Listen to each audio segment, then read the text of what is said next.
Dynamics by Dr. Serhat Güvenç. He is also a distinguished academic who's had extensive experience in dealing with subjects of this nature, has written books and articles, and his detailed biodata is in the conference documents. Dr. Güvenç.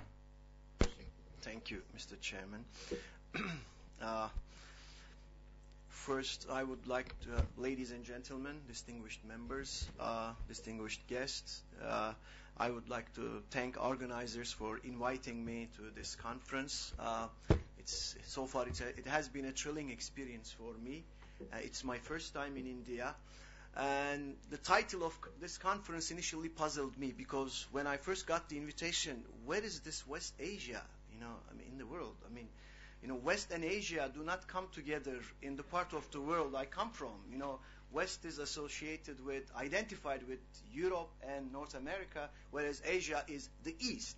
So, this geographical and conceptual challenge made me feel whether I would be not in my element indeed.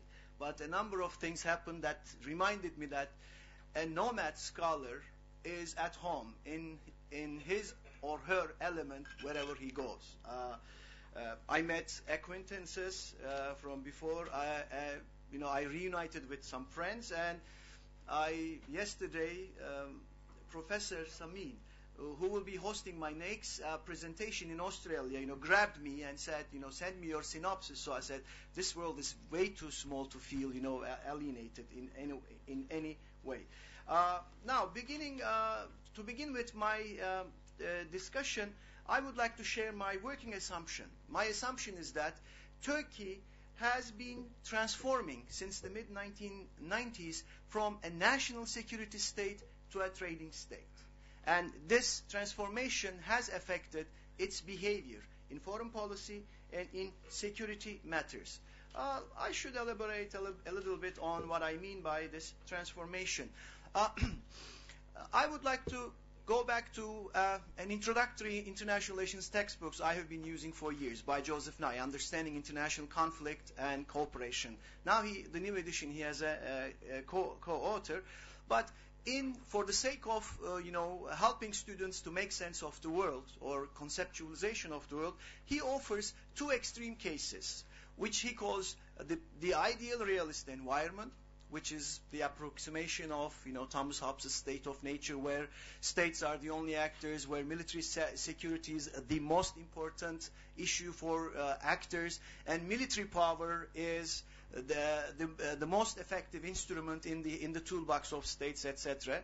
And it's a state of nature, a true self-help environment, and an environment which was pretty much along the lines described by Professor Efraim Imbar, about his description when he described the situation in the Middle East. On the opposite hand, there is the universe of complex interdependence, where military security is important, states are important, but there are other actors which influence and are influenced by the international interaction. Trade and economy and prosperity, therefore, are as important as military security, and the military power is not the only instrument in the toolbox. Trade, economy, people-to-people exchanges, they all matter. Well, this concept was first introduced into the study of Turkish foreign policy by Professor Kemal Kirişçi of Boğaziçi University. He's now a fellow at the Brookings, and his work has drawn on Richard Rosenkranz's conceptualization of the idea. Trade states are more tempted to take advantage of the trading opportunities as a result of globalization, as a result of growing international economic interdependence. Turkey, as an actor in the region, indeed developed and implemented policies to tackle the challenges from these two extreme conceptualizations of the Middle East or of West Asia. West Asia as a true realist environment where only military power would be effective in getting results. Middle East or West Asia as a bad neighborhood where only the language of power would make sense to to others. Also, that was in the 1990s. And also in this first decade of the new millennium, Turkey moved to the opposite end as a result of domestic changes as well, and relied heavily on soft power instruments in dealing with the region, with a growing aversion to use of military power in tackling the security challenges. Well, going back to the 1990s, what made Turkey prone to use military power so frequently was Turkey found itself isolated at the end of the Cold War. And there were two domestic challenges for the security establishment then. One was the rise of political Islam. The other one was growing Kurdish separatism. And those two domestic challenges were perceived to be working in tandem with external threats from Greece, from Syria, and to some extent from Iran. Moreover, the power vacuum that was left in northern Iraq was a problem for Turkey as well. And indeed, the Aegean in the west and northern Iraq in the south became the main theaters of operation for Turkish military. Turkish military regularly conducted operations in those areas. But Turkey's proneness to use military power had consequences on its relations with its Western allies, which imposed overt or covert, open or covert arms embargoes on Turkey. And in that context, Israel emerged as an ideal partner for Turkey in dealing with those security challenges. Not only it was an alternative supplier of arms, but also it was a strategic partner on which Turkey could rely in dealing with Greece, Syria, and PKK simultaneously. At the time, the idea was to prepare Turkey to fight a 2.5 war to be waged simultaneously. Well, that was a drain on the economy, of course, and indeed, that phase in Turkish security policies towards the region ended with the Öcalan affair of 1998. In 1998, Turkey coerced Syria to get rid of the PKK chief which was housed in Damascus. Gave an ultimatum, and no one doubted at the time that Turkey would deliver on its threat to use military force if Abdullah Öcalan had not been turned over to Turkey. He was not. Syria did not turn over him to Turkey, but instead they just got rid of him, and he was eventually captured in Kenya and was returned to Turkey to face trial.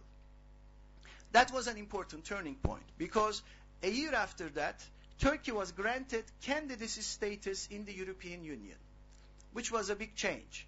And at the time, we didn't realize how important, how comprehensive changes it would mean for Turkey.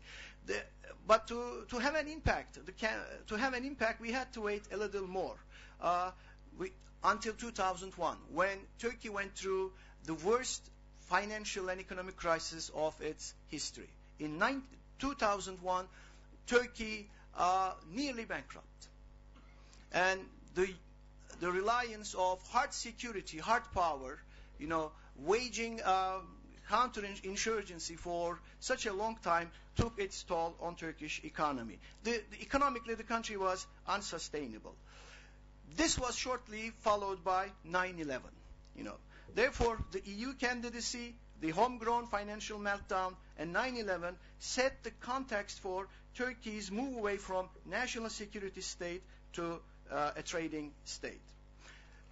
Just to remind you, the cost of fighting PKK was $10 billion per year. I'm not talking about Turkey's defense and security expenses. Talking about just the cost of counterinsurgency campaign per year. So this was not sustainable in the long run. The financial meltdown indeed led to public's alienation from the political establishment, and in the first elections, the old political elite was liquidated, literally, by the electorate. And this is how Turkey's Islamists rose or ascended to power.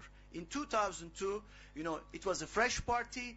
It had been established 2 or 3 months before the elections, and they won a majority of votes and even a greater majority of seats in the parliament. 2 years after 9/11, United States contemplated to finish the job that was left unfinished after the first Gulf War, to wage a military operation in Iraq. That was a big challenge for the newcomers, Turkey's new rulers, because they were not in a position to say no to the United States. And everyone predicted, including myself, that Turkish parliament would vote, would approve the motion that will allow United States to deploy troops in and through Turkey for operations in Iraq. Something happened accidentally, because the motion got more votes, in favor than against. But there was a procedural problem. And yes, 7 votes more, but such motions required qualified majority, and that motion failed to clear that qualified majority voting. Otherwise, number of parliament members voted in favor were more than those who voted against. It was a constitutional accident, parliamentary accident, whatever. But to me, it was a blessing in disguise, because it kept Turkey out of the fracas in its neighborhood. But also, the Iraqi war, U.S. occupation of Iraq, in a way rendered northern Iraq as a no-go region for Turkish military. Turkish military lost one of its theater of operations, because as long as United States controlled the region, as long as United States remained the occupying power, Turkey would not enjoy a free hand in sending its fighter aircraft to bomb PKK positions, or for sending its troops chasing again the PKK elements around the region. Also, the prospects of EU membership, in a way, reduced the influence of military in dealing with another situation in the West. It literally limited Turkish military's ability to use force against Greece or in and over Cyprus. To remind you, Professor Imbar, Turkey had threatened Cyprus in 1998. Right. It was not the first time, and Turkey and Israel were friends. Yes. So Turkish indeed aircraft trained in Israel, to take out those Russian missiles which were contemplated to be stationed in Cyprus. So the room for maneuver for military was pretty much restricted as a result of these developments. But on March the 1st, when the parliament did not fail to approve the motion, Turkish military lost its single most important supporter in the United States, the Pentagon. The Pentagon, blamed Turkish military for the parliament's failure to approve the motion, and from then on, the power shift in Turkey began to favor the civilian authority.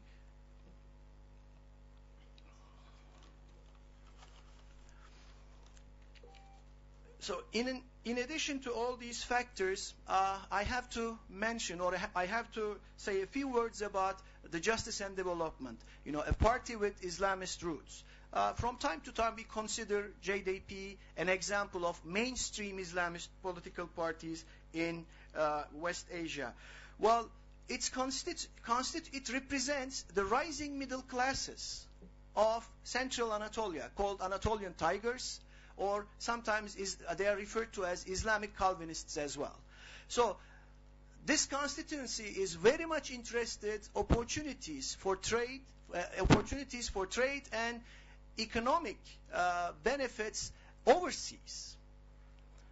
So the JDP's foreign policy, in a way, reflects the preferences and interests of this new and rising class. Moreover, this constituency has been very much averse to the use of force in Turkish foreign policy, because it brings the military to the fore and it has domestic implications. Reliance on military power in foreign policy has domestic implications, because it improves the military's image, its credibility in public. But military ended up as the net loser of this power shift in Turkey.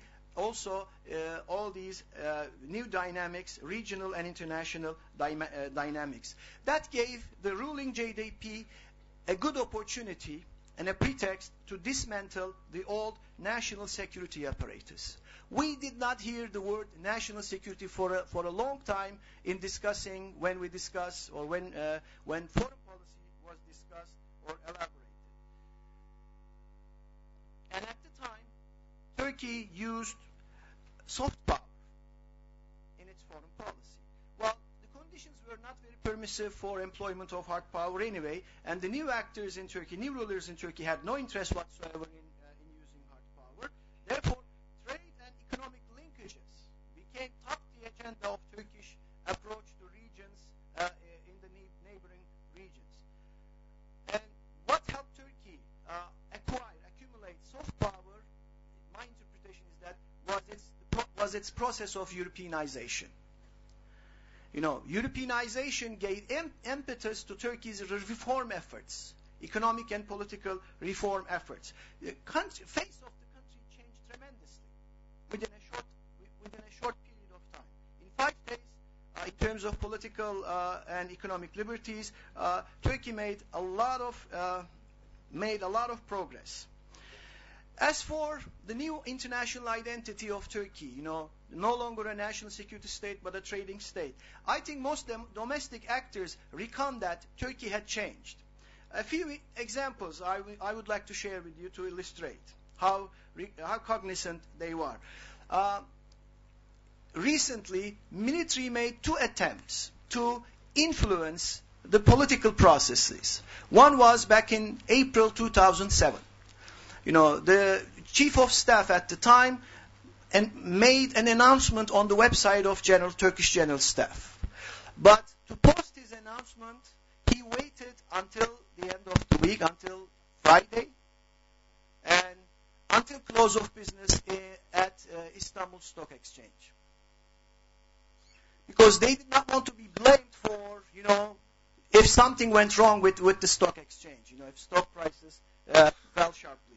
Same was repeated 2 years ago. All commanders-in-chief, you know, put in their resignations, but they waited until Friday and they announced their decision after close of business in the Istanbul Stock Exchange market. So there is this recognition that we are dealing with, or they are dealing with, a different Turkey. Also, another example of this change in the mindset might be that Turkey has been expanding its diplomatic representation network, and the cost of opening an embassy in a very distant and relatively insignificant region is justified by reference to improved trade relations, increase in trade volume. You know, we spent this much for opening this embassy, but it resulted in an increased trade volume. Therefore, it was a good sound decision, at least in economic terms. In that period, there was a lot of constructivist arguments. You know, the architect of Turkish foreign policy, Davutoğlu, you know, called for a cognitive change in Turkish thinking. Turkey was not only about Turkey itself. You know, expand your maps. You know, strategic depth. Called for assertiveness, activism, and seeking influence in regions, what I would call in post-Ottoman space. And his strategy also emphasized an important principle, featured an important principle: zero problems with neighbors. That was a clear rejection of use of hard power in foreign policy. After the Arab Spring, he revised this: zero problems with neighboring peoples, to distance himself from the authoritarian leaders. But the Arab Spring was a reality check.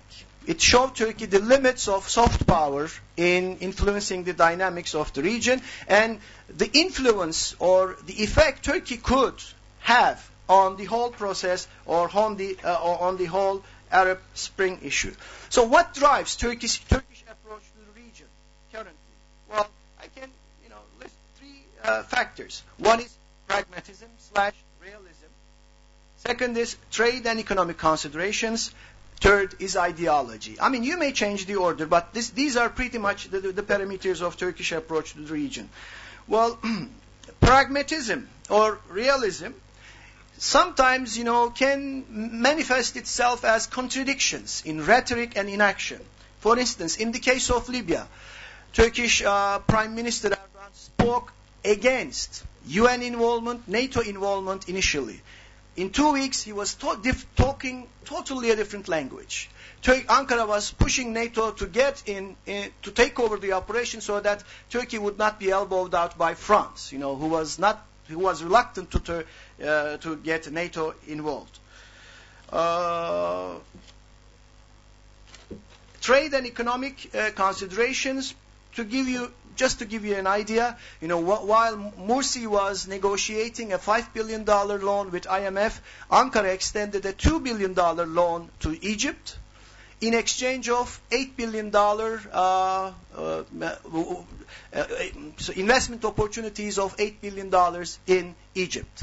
And recently, before I got here, I read it in the news that Turkey rented 5 million acres of land in Sudan to cultivate agricultural products which we cannot grow home, so that Turkey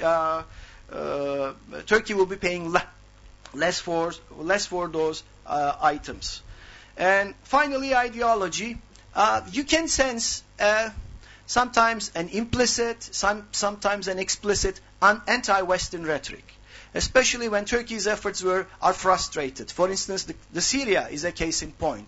The Turkey's inability or failure to move the international community to intervene, resulted in very strong statements as regards to the international system, as regards to the hypocrisy of the West, etc.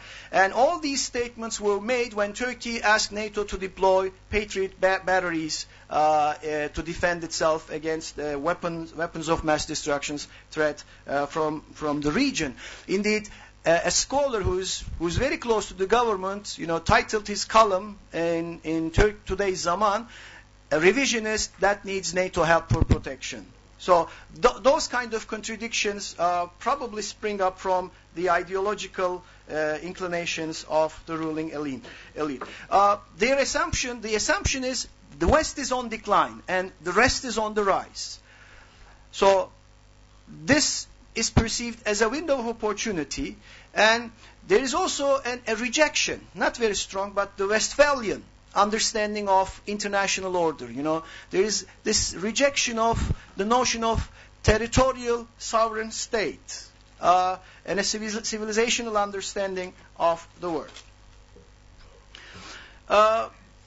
I'll skip to this part. Now, I'll conclude with two observations. Despite all these, in the last year, two trends are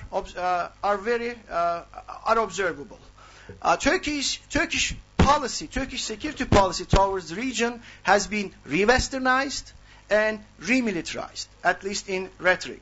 While re-westernization indeed predates the Arab Spring, when Turkey approved NATO's missile defense system, that was an important signal that Turkey remained committed to the Western security community. And after the Arab Spring, somehow Obama and Erdogan managed to coordinate their actions in the Middle East. Therefore, they are on good terms, and both indeed, both sides kind of proudly share the view that they are on the right side of the history. Finally, NATO proven to be useful. I already mentioned that, and remilitarization. It's in rhetoric, but on the other hand, NATO was brought into the fold so that Turkey's military can be contained within a multinational structure, and also this showed that Turkey did not want to deal with the situation on its own on military terms. So this was NATO connection proved to be a temporary cure to Turkey's security problems. Also, there is last week a new process has just begun. Prime Minister is mending fences with the military. mending fences. He visited one of the 4-star generals who was sentenced to 18 years in prison. So all the signs are that, you know, the elements of militarization of Turkish security policy are being put in place. Well, just to give you an example of the paradox Turkey was going through, in the Indian Gulf, Turkey dispatched 2 national naval task forces twice. The last one was commanded by an admiral who had an arrest warrant on him. You know, on his return, he was, you know, apprehended and was sentenced for 18 years. So this was the dilemma. Maybe I should stop.